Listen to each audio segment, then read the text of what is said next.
Jerônimo Savonarola, o precursor da Grande Reforma, 1452-1498. O povo de toda a Itália afluía em número sempre crescente a Florença. A famosa Catedral do Duomo não mais comportava as enormes multidões. O pregador Jerônimo Savonarola, abrasado com o fogo do Espírito Santo e sentindo a iminência do julgamento de Deus, trovejava contra o vício, o crime e a corrupção desenfreada na própria igreja. Como resultado, o povo abandonou a leitura das publicações torpes e mundanas para ler os sermões do ardente pregador. Deixou os cânticos das ruas para cantar os hinos de Deus. Em Florença, as crianças fizeram procissões, coletando as máscaras carnavalescas, os livros obscenos e todos os objetos supérfluos que serviam à vaidade. Com isso, formaram em praça pública uma pirâmide de 20 metros de altura e atearam-lhe fogo. Enquanto o monte ardia, o povo cantava hinos e os sinos da cidade dobravam em sinal de vitória. Se o ambiente político fosse o mesmo que depois veio a ser na Alemanha, o intrépido e devoto Jerônimo Savonarola teria sido o instrumento usado para iniciar a Grande Reforma em vez de Martinho Lutero. Apesar de tudo, Savonarola tornou-se um dos ousados e fiéis arautos que conduziram o povo à fonte pura e às verdades apostólicas registradas nas Sagradas Escrituras. Jerônimo era o terceiro dos 7 filhos da família. Nasceu de pais cultos e mundanos, mas de grande influência. Seu avô paterno era um famoso médico na corte do Duque de Ferrara, e os pais de Jerônimo planejavam que o filho ocupasse o lugar do avô. No colégio, era aluno esmerado, mas os estudos da filosofia de Platão e de Aristóteles deixaram-lhe a alma sequiosa. Foram, sem dúvida, os escritos de Tomás de Aquino que mais o influenciaram, a não ser as próprias escrituras, a entregar inteiramente o coração e a vida a Deus. Quando ainda menino, tinha o costume de orar, e ao crescer, o seu ardor em orar e jejuar aumentou. Passava horas seguidas em oração. A decadência da igreja, cheia de toda qualidade de vício e pecado, e ainda o luxo e a ostentação dos ricos, em contraste com a profunda pobreza dos pobres, magoavam-lhe o coração.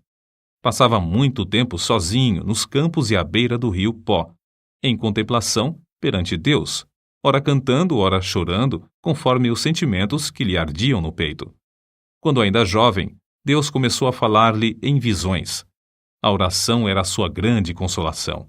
Os degraus do altar, onde se prostrava horas a fio, ficavam repetidamente molhados de suas lágrimas.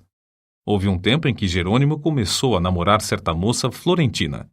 Mas quando ela mostrou quanto era desprezível que um membro de sua orgulhosa família Strozzi pudesse se unir a um Savonarola, Jerônimo abandonou para sempre a ideia de casar-se. Voltou a orar com crescente ardor. Enjoado do mundo, desapontado acerca dos seus próprios anelos, sem achar uma pessoa compassiva a quem pudesse pedir conselhos, e cansado de presenciar as injustiças e perversidades que o cercavam, coisas que não podia remediar, resolveu abraçar a vida monástica. Ao apresentar-se no convento, não pediu o privilégio de se tornar monge, mas rogou que o aceitassem para fazer os serviços mais vis, da cozinha, da horta e do mosteiro. Na vida do claustro, Savonarola passava ainda mais tempo em oração, jejum e contemplação perante Deus. Sobrepujava todos os outros monges em humildade, sinceridade e obediência, sendo apontado para lecionar filosofia, atividade que exerceu até sair do convento. Depois de passar 7 anos no mosteiro de Bolonha, Jerônimo foi para o convento de São Marcos em Florença.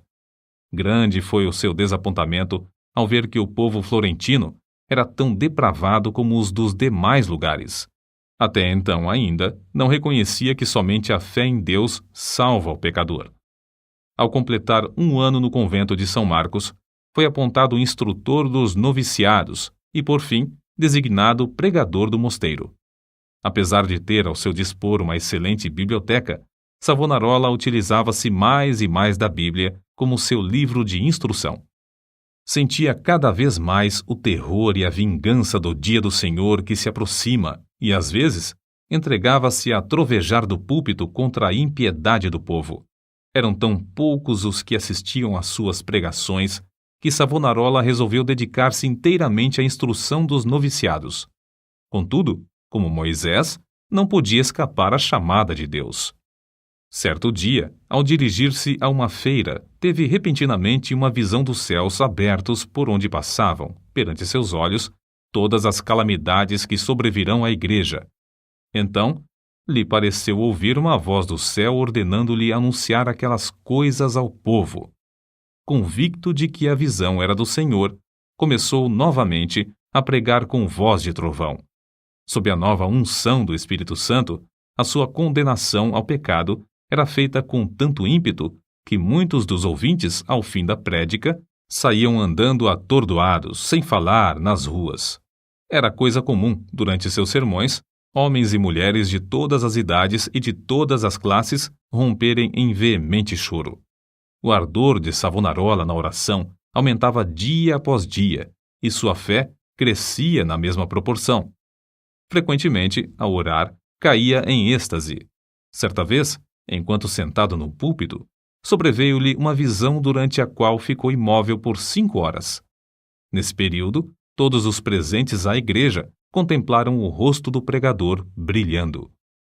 Em toda a parte onde Savonarola ministrava, seus sermões contra o pecado produziam profundo terror. Os homens mais cultos começaram então a assistir às pregações em Florença. Foi necessário realizar as reuniões na Duomo, onde continuou a pregar durante 8 anos. O povo se levantava à meia-noite e esperava na rua até a hora de abrir a catedral. O corrupto regente de Florença, Lorenzo Médici, experimentou todas as formas de abordagem, a bajulação, as peitas, as ameaças e os rogos, para induzir Savonarola a desistir de pregar contra o pecado, especialmente contra a perversidade do regente. Por fim, vendo que tudo era debalde, contratou o famoso pregador Frei Mariano para falar contra Savonarola. Frei Mariano pregou um sermão, mas, pelo fato de o povo não ter prestado atenção à sua eloquência e astúcia, ele não ousou continuar. A essa altura, Savonarola profetizou que Lorenzo, o Papa e o rei de Nápoles morreriam dentro de 1 ano, e assim sucedeu. Depois da morte de Lorenzo, Carlos VIII da França invadiu a Itália, e a influência de Savonarola aumentou ainda mais.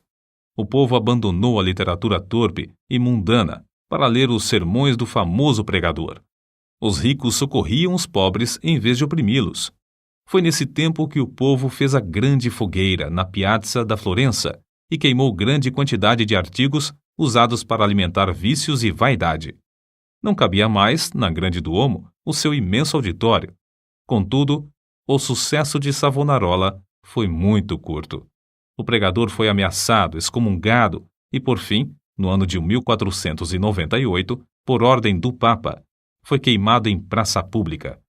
Com as palavras "O Senhor sofreu tanto por mim", terminou a vida terrestre um dos maiores e mais dedicados mártires de todos os tempos.